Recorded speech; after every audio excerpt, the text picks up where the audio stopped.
चलो, good morning everyone.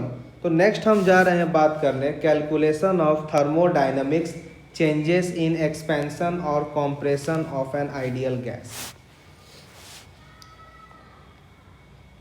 Next हम जा रहे हैं बात करने calculation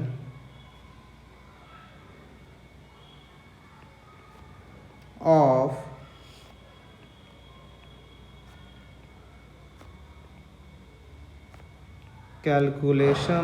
thermodynamic changes in expansion or compression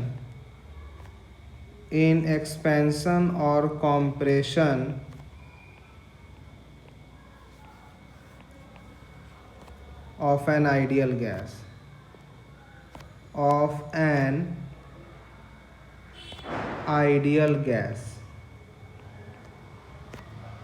हम इनकी बात जा रहे हैं करने।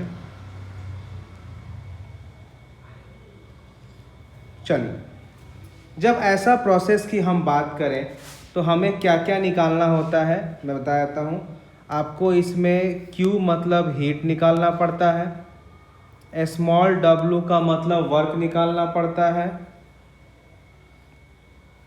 U मतलब इंटरनल एनर्जी निकालना पड़ता है, H मतलब क्या निकालना पड़ता है आपको, एंथैल्पी। ये हमें सब कुछ निकालना पड़ेगा। क्लियर है? चलिए हम एक एक करके समझते हैं कैसे क्या निकलेगा। सबसे पहला अगर हम बात करते हैं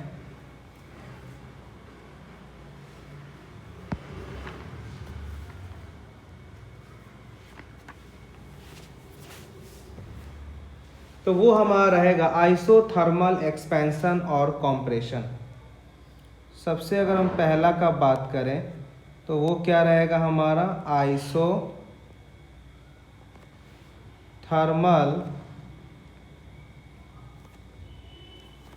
एक्सपेंशन और कॉन्ट्रैक्शन।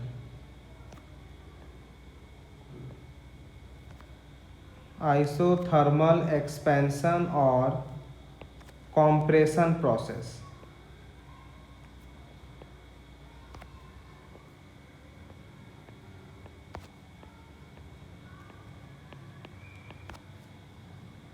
अगर हम सबसे पहले इसकी बात करें तो इसमें क्या होगा, हमें नाम से ही पता लग रहा है कि ये आइसोथर्मल है। हमें नाम से ही पता लग रहा है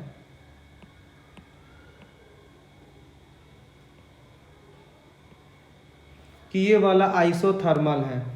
आइसोथर्मल का मतलब क्या होता है, iso mean same, thermal means temperature. मतलब जो हमारा टेम्परेचर है वो क्या है, फिक्स्ड है, या हम उसको क्या बोल सकते हैं, फिक्स्ड है, या I can say it is constant. तो जब हमारा टेम्परेचर कांस्टेंट है तो इसका अगर हम डेरिवेटिव ले लें डेल टी, कितना हो जाएगा, 0। जब डेल टी हमारा 0 हो गया तो डेफिनेटली हमारा डेल यू कितना होगा, डेल यू भी 0 होता है। क्यों? क्योंकि आपको पता है कि energy is a function of temperature. तो अगर टेम्परेचर का चेंज 0 है तो एनर्जी का चेंज भी क्या हो जाता है, 0 हो जाता है। अगर हम बात करते हैं फर्स्ट लॉ ऑफ थर्मोडायनेमिक्स, हम बात करते हैं फर्स्ट लॉ ऑफ थर्मोडायनेमिक्स, तो क्या होता है ये, del U is equal to क्या होता है ये, Q प्लस W। हम देख रहे हैं कि आइसोथर्मल में हमारा ऊपर से डेल यू 0 है, तो जब ये वैल्यू यहाँ हम पुट करेंगे तो हमारा Q बराबर क्या आ जाएगा, -W। हमने क्या बोला था, हमने यहाँ से Q भी निकाल लिया, W भी निकाल लिया, डेल यू। हमें अब क्या निकालना है, डेल H। मुझे पता है क्या कि डेल H क्या होता है, डेल H होता है del U plus del of P V होता है। यानी क्या हो जाएगा ये, del H is equal to del U plus del of ideal gas के लिए PV इक्वल टू क्या होता है nRT, तो PV के जगह हम RT लिख सकते हैं, अरे हाँ कि ना। अभी हम ऊपर बताए कि आपका डेल U 0 है, तो ये वाला क्या हो जाएगा 0, तो हम क्या लिखेंगे 0 प्लस हमारा R क्या होता है यूनिवर्सल गैस कांस्टेंट, तो R बाहर निकल जाएगा और यहाँ क्या बचेगा डेल T। अभी हमारा डेल T कितना है 0, यानी ये भी क्या हो गया 0, यानी हमारा डेल H क्या हो गया। तो हमने क्या देखा कि जब हमारा आइसोथर्मल की हम बात करते हैं तो उसमें हमारा डेल U बराबर कितना आ गया 0, हमारा डेल H बराबर कितना आ गया 0, हमारा Q बराबर क्या आ गया -W। मीन्स हम चारों टर्म्स निकाल लिए। ये आपको बार बार इस तरह से निकालना पड़ेगा। अगला जो हम जा रहे हैं बात करने वो क्या रहेगा हमारा रिवर्सिबल आइसोथर्मल एक्सपेंशन और कॉम्प्रेशन। आपको हम बताए थे प्रोसेस दो तरह का होता है, एक रिवर्सिबल होता है और एक इरिवर्सिबल होता है। दोनों में क्या डिफरेंस है, रिवर्सिबल में हमारा प्रेशर वेरिएबल होता है एंड इरिवर्सिबल में हमारा प्रेशर क्या होता है कांस्टेंट होता है। तो हम एक एक करके समझते हैं। सबसे पहला हम बात कर रहे हैं what is reversible isothermal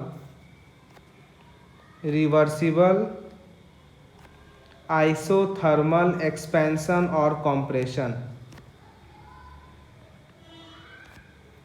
reversible isothermal expansion और कॉम्प्रेशन मैं अगर इनकी बात करूं तो पहले तो आप मीनिंग समझेंगे कि रिवर्सिबल का मीनिंग क्या होता है, जहां पर हमारा pressure is not equal to constant.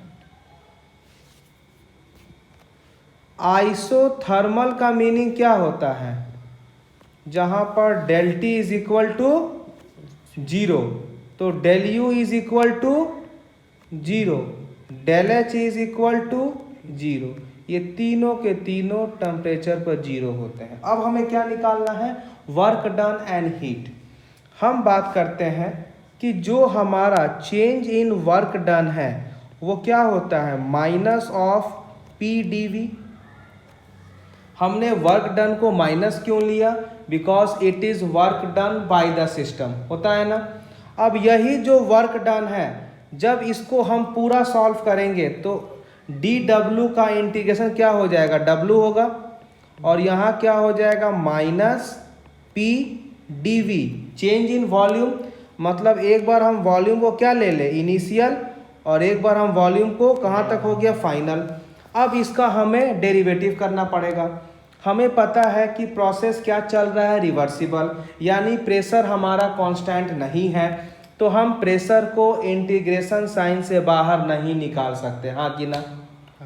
यानी हमें क्या करना पड़ेगा, प्रेशर को वॉल्यूम के रेस्पेक्ट में कन्वर्ट करना पड़ेगा। और अगर कोई भी गैस नहीं दिया है तो हम गैस को क्या एज्यूम करते हैं आइडियल गैस, यानी हमारा आइडियल गैस से क्या हो जाएगा PV is equal to nRT हो जाएगा। यानी जो हमारा प्रेशर है वो क्या हो जाएगा nRT/V ये हो जाएगा।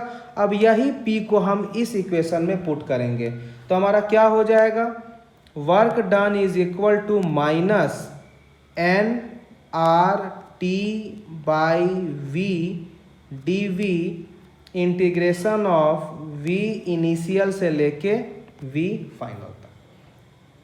हमें पता है कि जब हम कुछ भी एक्सपेरिमेंट कर रहे हैं तो मेरा नंबर ऑफ मोल्स फिक्स रहेगा, तो हमने क्या किया -n को बाहर निकाल दिया। R क्या है यूनिवर्सल गैस कांस्टेंट, तो R को भी हम बाहर कर दिए। मेरा प्रोसेस क्या है आइसोथर्मल मतलब T कांस्टेंट, तो हम T को भी बाहर करेंगे।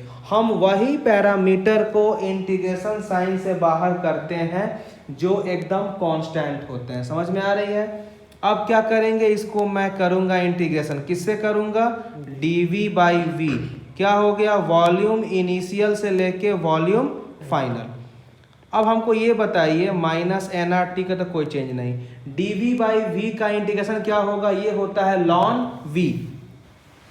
क्या हो जाएगा ये ln v, जो क्या हो जाएगा ये v इनिशियल से लेके v फाइनल तक हो जाएगा। अब हम लिमिट पुट करेंगे तो क्या आ जाएगा, ये आ जाएगा minus of nRT ln of vf minus ln of vi। आपको पता है ln a माइनस b का फॉर्मूला क्या होता है, ln a/b, यानी इसको हम क्या लिख सकते हैं, minus of nRT ln of vf/vi। तो ये हमारा हो गया work done of reversible isothermal in case of volume. अब मुझे पता है कि ये तो हमारा हो गया पहला वर्क डन का फॉर्मूला। दूसरा, आपको पता है कि हमारा सिस्टम क्या है, आइसोथर्मल है। मुझे पता है कि आइडियल गैस क्या होता है, PV is equal to nRT। तो n तो कांस्टेंट ही है, R हमेशा कांस्टेंट, और आइसोथर्मल में T भी कांस्टेंट हो गया। मतलब हम क्या बोल सकते हैं कि pressure is inversely proportional to volume. मतलब अगर हम ये वाला लॉजिक इसमें पुट करें तो हम क्या देख रहे हैं कि हमारा प्रेशर का वॉल्यूम इनवर्सली प्रोपोर्शनल है। तो अब हमारा वर्क डन क्या हो जाएगा, अगर हम वॉल्यूम के जगह प्रेशर को रिप्लेस करें तो minus of nRT ln of pressure initial by pressure final. ये हमारा हो गया वर्क डन जब हम प्रेशर की बात करें। अब मान लीजिए कभी कभी क्या होता है कि इसी को हम ln के जगह अगर log में लिखाएं तो क्या होगा, मल्टीप्लाई करना पड़ेगा इसको 2.303 से। तो मेरा कितना हो जाएगा, वर्क डन इक्वल टू हो जाएगा minus 2.303 nRT log of volume final by volume initial. अगर इसी को हम log में कन्वर्ट करें तो क्या हो जाएगा, work done will be equal to minus of 2.303 nRT log of P initial by P final. ये हमारा दोनों का दोनों क्या हो गया, ये हमारा दोनों का दोनों हो गया वर्क डन। अब आप क्वेश्चन में देख लेना कि आपको क्या इंफॉर्मेशन दिया है, उस तरह का आप वैल्यू यूज़ कर सकते हो। अगर क्वेश्चन में ln का वैल्यू दिया है तो आप ln वाला यूज़ करना, log का दिया है तो log वाला यूज़ करना, it depends on the question. अगर प्रेशर का दिया है तो प्रेशर वाला यूज़ करो, वॉल्यूम का दिया है तो वॉल्यूम वाला यूज़ करो। तो हमारा इसमें क्या निकल गया, सब के सब निकल गए पैरामीटर्स। डेल टी भी निकल गया, डेल यू भी निकल गया, डेल एच निकल गया। अब हम बात करते हैं first law of thermodynamics. From first law of thermodynamics क्या होता है, ये हमारा del U is equal to होता है डेल क्यू प्लस डब्लू। हम देख रहे हैं कि डेल यू हमारा जब जीरो है तो क्यू बराबर हो गया माइनस डब्लू। जो वर्क डन होगा उसी का क्यू क्या हो जाएगा, ये हो जाएगा इसका नेगेटिव। नेक्स्ट हम बात कर रहे हैं कि ये हमारा पूरा सिस्टम हो गया जब हम रिवर्सिबल की बात किए। अगला हम बात कर रहे हैं irreversible.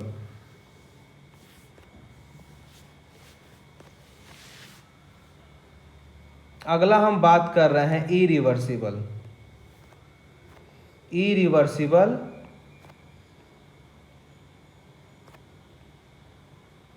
Isothermal, irreversible isothermal expansion और कॉम्प्रेशन।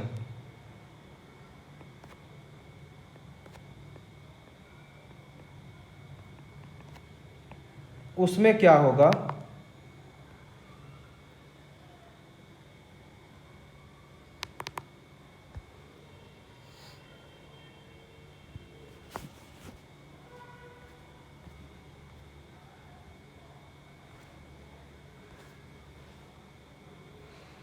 इरिवर्सिबल आइसोथर्मल एक्सपेंशन और कॉम्प्रेशन। इसमें क्या होगा आपको कि अब देखिए, पहले आप सबका मीनिंग समझिए कि कौन क्या क्या कह रहा है।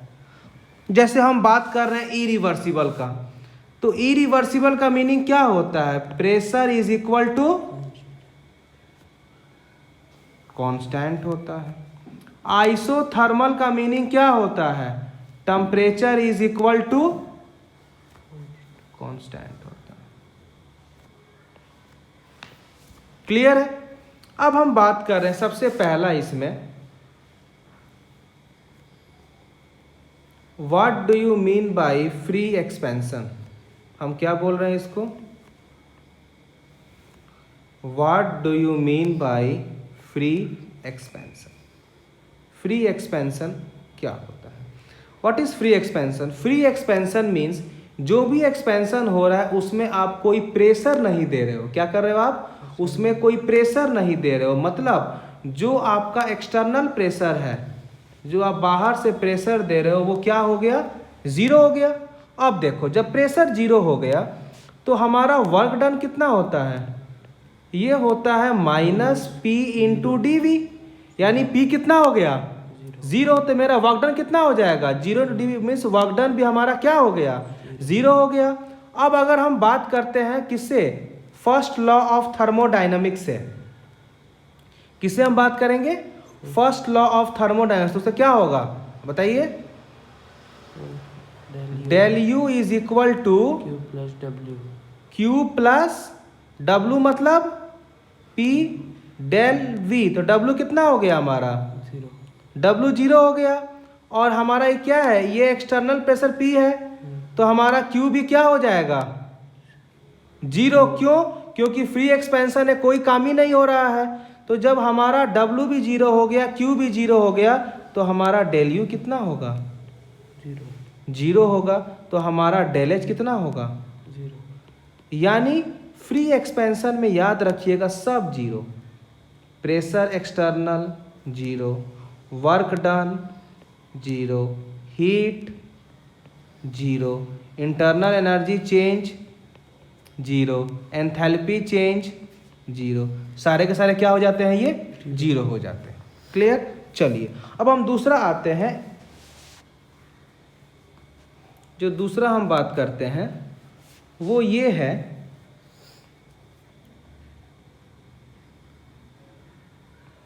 इंटरमीडिएट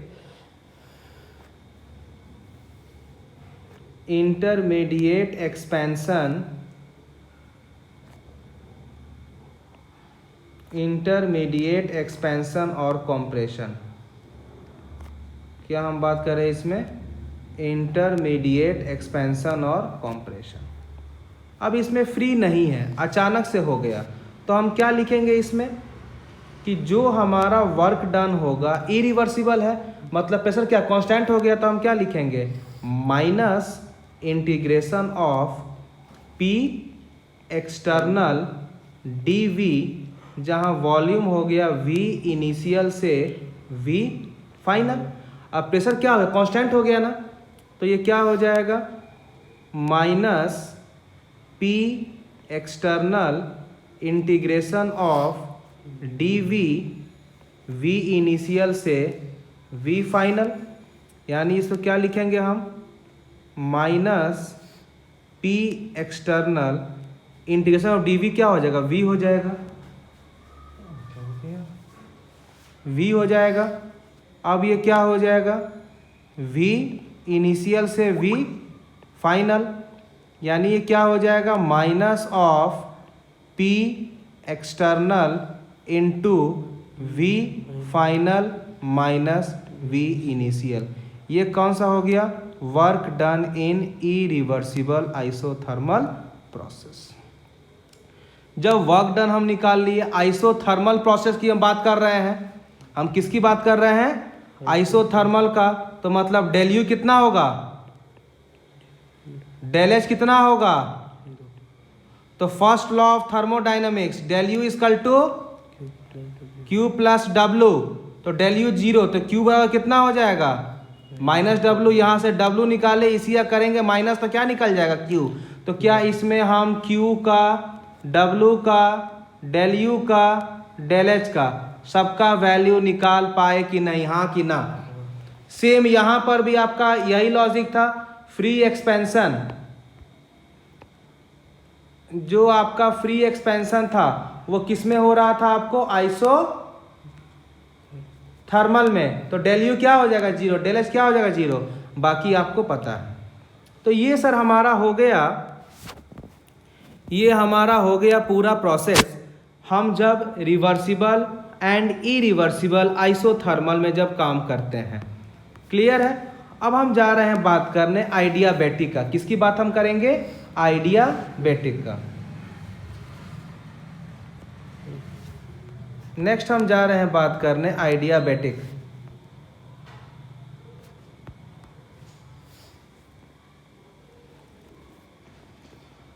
नेक्स्ट हम जा रहे हैं बात करने आइडियाबैटिक एक्सपेंशन और कॉम्प्रेशन।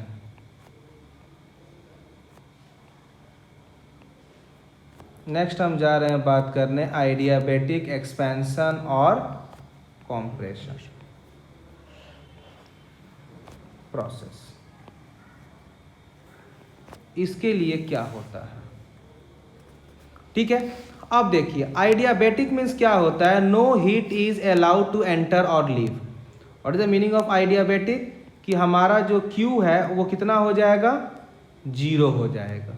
तो अगर हम बात करते हैं फर्स्ट लॉ ऑफ थर्मोडायनामिक्स, तो हमारा क्या हो जाएगा, del U is equal to Q plus W। अब ये कौन सा आइडियाबैटिक मीन्स Q बराबर 0 हो गया, यानी हमारा डेल यू बराबर क्या हो जाएगा, W। समझ में आ रही है कि नहीं आपको। अब यहां से मुझे पता है कि हमें पता है कि हमें यही 4 निकालना है पैरामीटर। क्या, एक Q निकालना है, एक W निकालना है, एक डेल यू निकालना है, एक हमें डेल एच निकालना है। हमें Q 0 मिल गया। अगर हम इन दोनों में से अगर हम डेल यू निकालें तो हमें वर्क निकल जाएगा, लास्ट में हम डेल एच निकाल लेंगे। चलिए हम बात करते हैं, स्टार्टिंग करते हैं। इससे हमें क्या मिला कि जो हमारा W है वो क्या होता है, du। आ गया इससे। अब हम बात करते हैं, du हमने पहले पढ़ा था कहां पर, heat capacity at constant volume, याद आ रही है। तो अगर हम बात करते हैं heat capacity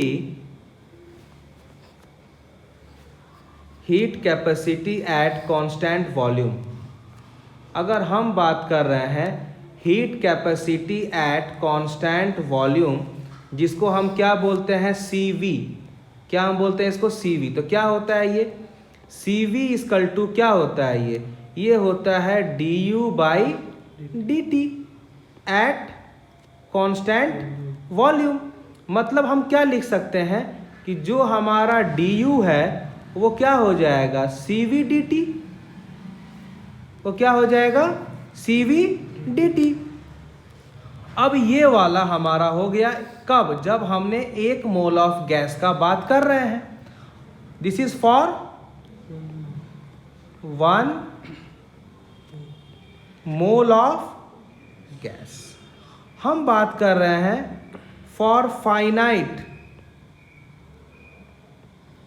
finite mole of gas, for finite mole of gas. तो क्या होगा हमारा, du is equal to n CV dt।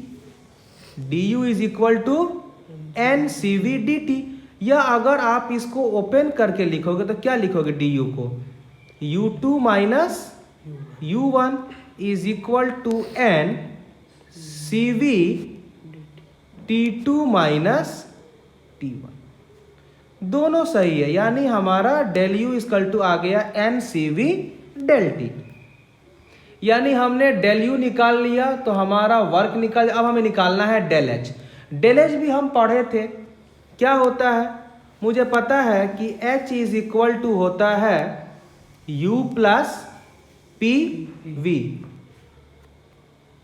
अगर हम चेंज करें तो क्या होगा हमारा, del H is equal to होगा del into U plus PV।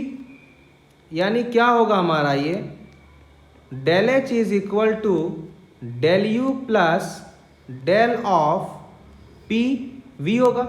हमने पहले बोला अगर कुछ भी गैस ना दिया हो तो हम गैस को क्या एज्यूम करते हैं, आइडियल गैस, मतलब पी बराबर एनआरटी लिख दे हम, तो क्या हो जाएगा ये डेल एच बराबर del U plus del N R T. यानी अब क्या हो जाएगा ये हमारा डेल एच बराबर डेल यू प्लस, अब देखिए कि हमारा आइसोथर्मल आइडियाबैटिक कोई हीट चेंज नहीं है, तो चेंजेस किस में आएगा हमारा एन आर टी में चेंज आएगा, यानी T2 माइनस T1। तो ये क्या हो जाएगा del U plus N R del T. अभी हमने डेल यू का फॉर्मूला क्या निकाला, N C V D T, तो डेल यू की जगह क्या लिख देंगे हम N C V del T plus यहाँ क्या हो गया एन आर डेल टी। हम क्या करें एन एंड डेल टी को कॉमन निकाल दिए, तो क्या आ गया C V plus R. Last lecture में हमने प्रूफ किया था कि C P minus C V is equal to R, therefore C P is equal to C V plus R, yes कि नो। ये वाला वैल्यू यहाँ पुट कर दो, तो हमारा फॉर्मूला क्या आ गया del H is equal to N C P del T. तो ये वाला हमारा प्रोसेस आ गया कब, आइडियाबैटिक का। देखो फिर से हम बात करते हैं, आइडियाबैटिक के लिए हमारा Q कितना हो जाएगा बेटा 0। हमारा वर्क डन बराबर क्या हो जाएगा डेल यू बराबर क्या हो जाएगा n C V del T. हमारा डेल एच कितना हो जाएगा n C P del T. ये हमारा हो गया किसके लिए आइडियाबैटिक के लिए। अब इसको हम फिर से बात करेंगे रिवर्सिबल एंड इरिवर्सिबल के लिए। अब हम इसको दो प्रोसेस में इसको हम डिवाइड करते हैं। एक होता है हमारा reversible adiabatic expansion and compression, reversible adiabatic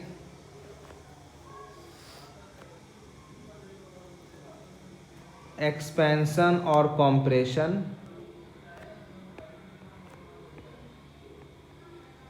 process,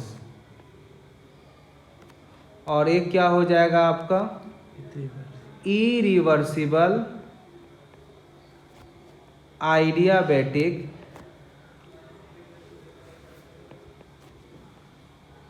expansion और कॉम्प्रेशन। इरिवर्सिबल आइडियाबैटिक एक्सपेंशन और कॉम्प्रेशन प्रोसेस। हम एक एक करके समझते हैं कि दोनों का लॉजिक क्या होता है क्या नहीं होता है, कैसे यूज करेंगे क्या करेंगे, ठीक है। चलिए सबसे हम जा रहे हैं पहला बात करने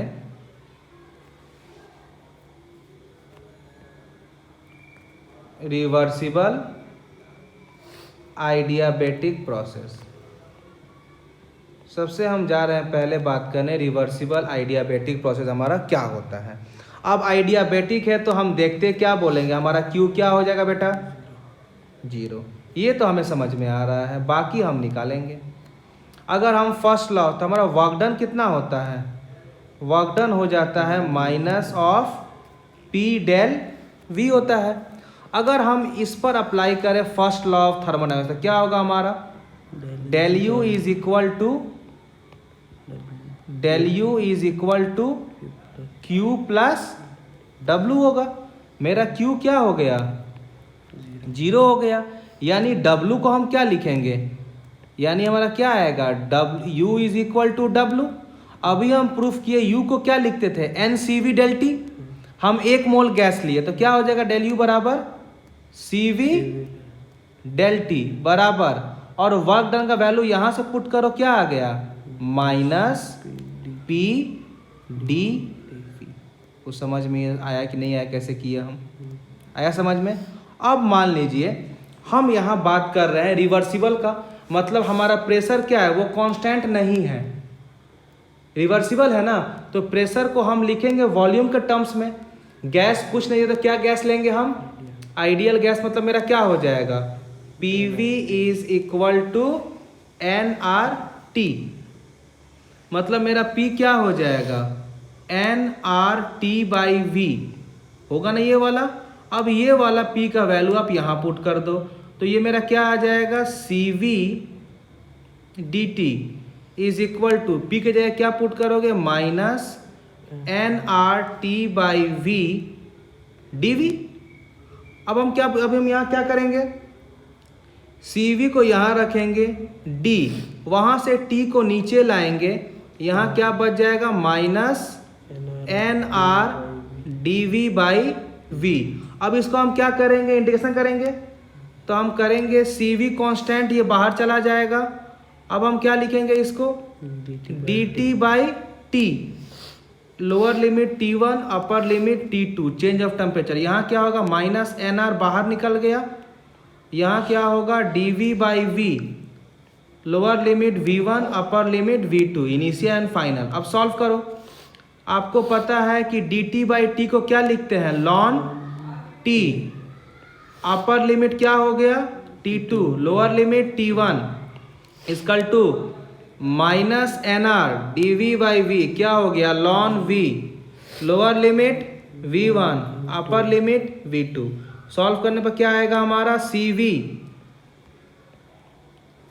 ln of T2 minus ln of T1 is equal to minus nR ln of V2 minus ln of V1। ln A minus B क्या होता है, log A/B होता है। तो क्या लिखेंगे, CV ln of T2/T1 is equal to minus nR ln of V2/V1। समझ में आया ये वाला। अब हम CV को अगर यहाँ नीचे पुट करते हैं तो क्या होगा,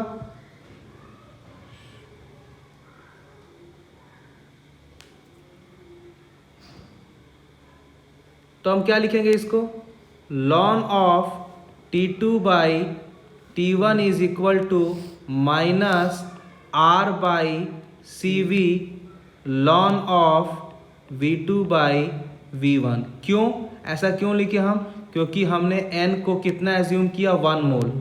हम 1 मोल के बारे में बात कर रहे हैं। अब हमारा आ गया R/V। अब मैं R/V का वैल्यू निकालूंगा। कैसे निकलेगा वैल्यू, मुझे पता है कि CP minus CV is equal to क्या होता है, R। हम क्या करेंगे, इसको सबको डिवाइड करेंगे CV से। क्यों, क्योंकि हमें R/CV का वैल्यू चाहिए। तो क्या आएगा ये, CP/CV सबको डिवाइड करो, CV/CV is equal to R/CV। ये सॉल्व करने पर क्या आ जाएगा, CP/CV minus 1 is equal to R/CV।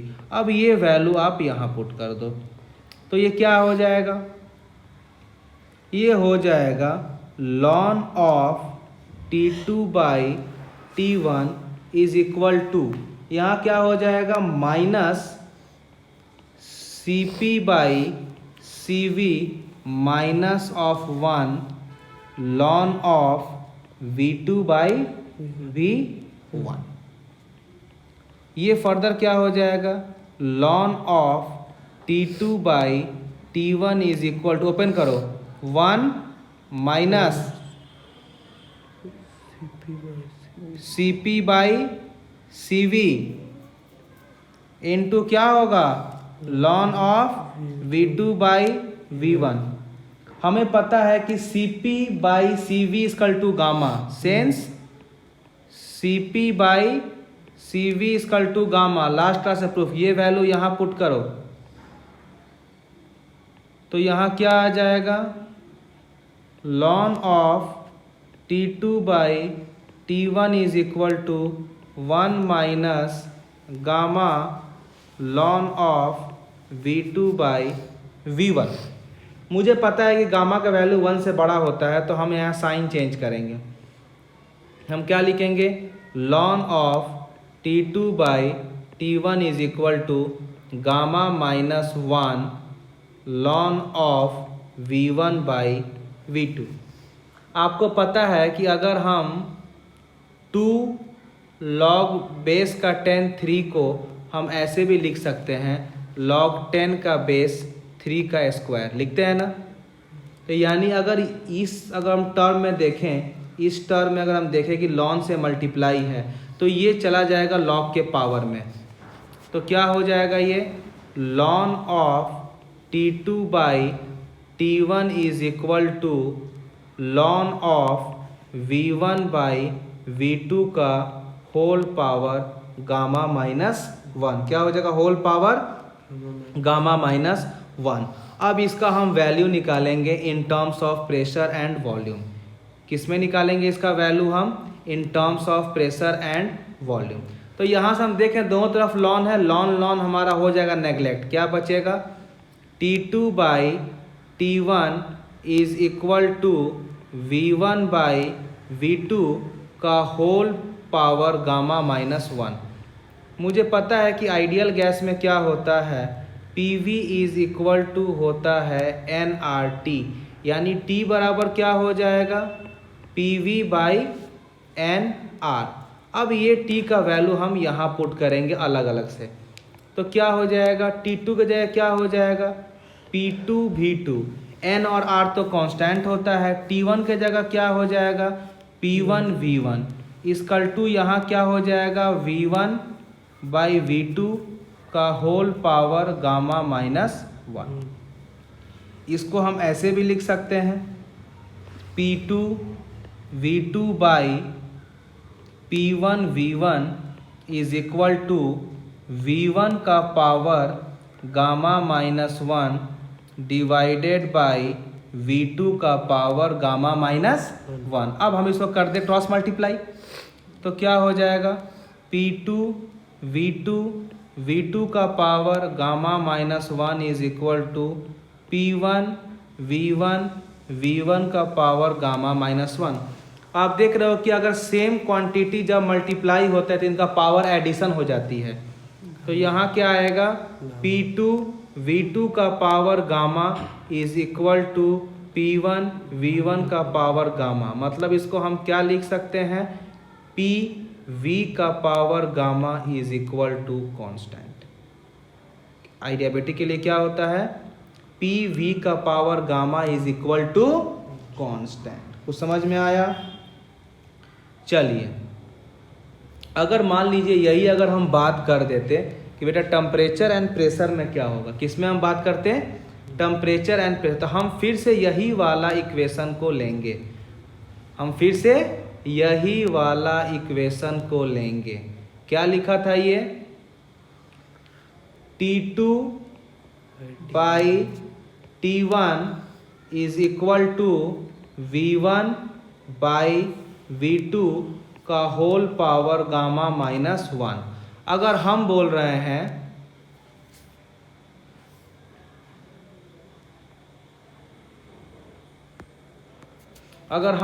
हैं कि बेटा इसका आप निकालिए टेम्परेचर एंड प्रेशर में क्या होगा, तो वॉल्यूम अगर चेंज करो तो क्या होगा, ये आपका हो जाएगा, क्या होगा, T2/T1। अब V को आप चेंज करो इन terms of pressure and temperature, तो क्या होगा, मुझे पता है आइडियल गैस क्या होता है, PV is equal to nRT। तो V क्या हो जाएगा आपका, nRT/P, यानी V1 क्या हो जाएगा आपका, T1/P1, और V2 क्या हो जाएगा आपका, T2/P2 का होल पावर क्या हो जाएगा, gamma minus 1।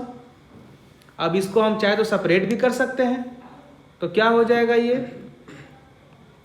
T2/T1 is equal to T1 का power gamma minus 1 by T2 का power gamma minus 1 into P2 का power gamma minus 1 by P1 का पावर गामा माइनस 1। अब T2 को मल्टीप्लाई करो तो क्या होगा, T2 इंटू T2 का पावर गामा माइनस 1 P1 का power gamma minus 1 is equal to, नहीं छोड़ो इसको यहीं पर रहने दो, T हो गया और नीचे क्या हो जाएगा, T1 इंटू T1 का पावर गामा माइनस 1 और यहाँ क्या हो जाएगा P2 बाई P1 का पावर गामा माइनस 1। सॉल्व करो तो क्या आ जाएगा, ये T2 बाई T1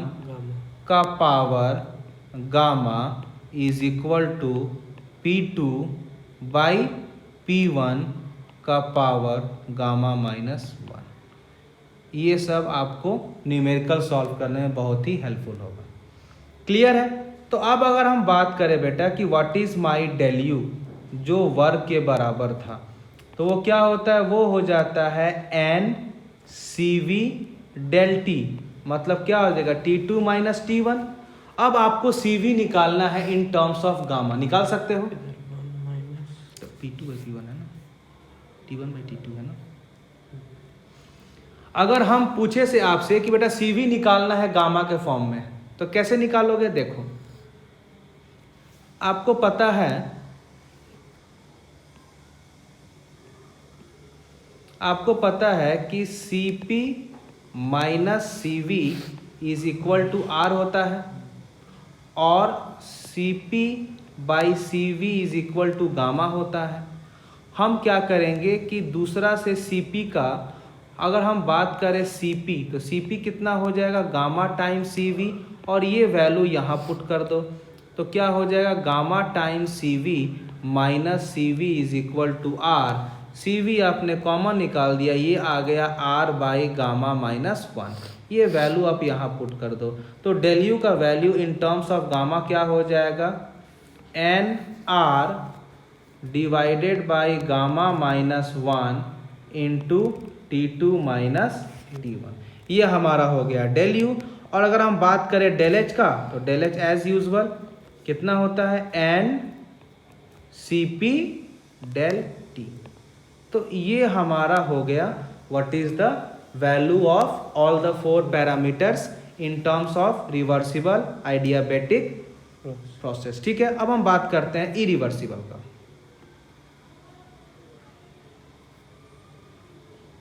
नेक्स्ट हम बात कर रहे हैं इरिवर्सिबल का।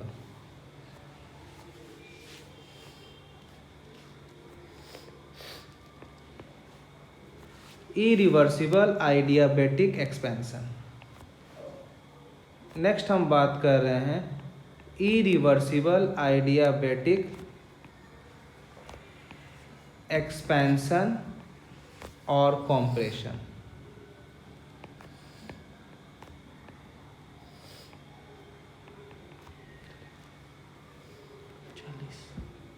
और नेक्स्ट अगर हम इसकी बात करते हैं तो इसमें क्या होता है, सबसे पहले अगर हम बात कर रहे हैं फ्री एक्सपेंशन, किसकी हम बात कर रहे हैं, फ्री एक्सपेंशन का। सबसे पहला अगर हम बात कर रहे हैं व्हाट इज फ्री एक्सपेंशन, तो इसमें क्या होता है हमारा Q बराबर तो 0 होगा, तो फ्री एक्सपेंशन है तो प्रेशर बराबर क्या होगा, 0। तो first law of thermodynamics, del U is equal to Q plus P del V, यानी Q भी 0 है P भी 0 है, तो डेल यू भी कितना हो जाएगा, 0। और डेल एच बराबर क्या होता है, del of U plus PV, यानी ये भी 0 हो गया। यानी फ्री एक्सपेंशन में हमें कोई मतलब नहीं है कि वो एक्सपेंशन हो, कंप्रेशन हो, गैस आइडियल हो, रियल हो, सब का सब वैल्यू क्या होता है, 0 हो जाता है। और अगर यही हम बात करें इंटरमीडिएट का, तो वो तो बहुत सिंपल है। हम बात करते हैं इंटरमीडिएट प्रोसेस का। अगर हम बात करें इंटरमीडिएट प्रोसेस का, तो इसमें फिर वही बात है कि आइडियाबैटिक है तो Q बराबर 0 तो होगा। अब वर्क डन हो जाएगा माइनस P एक्सटर्नल, क्यों, क्योंकि प्रेशर कांस्टेंट है, minus P external into del V।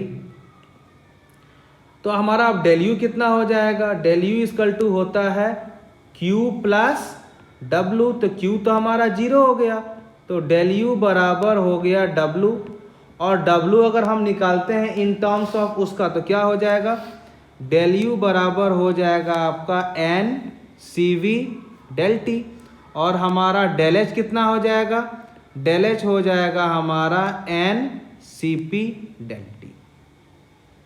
ये क्या हो जाएगा, N CP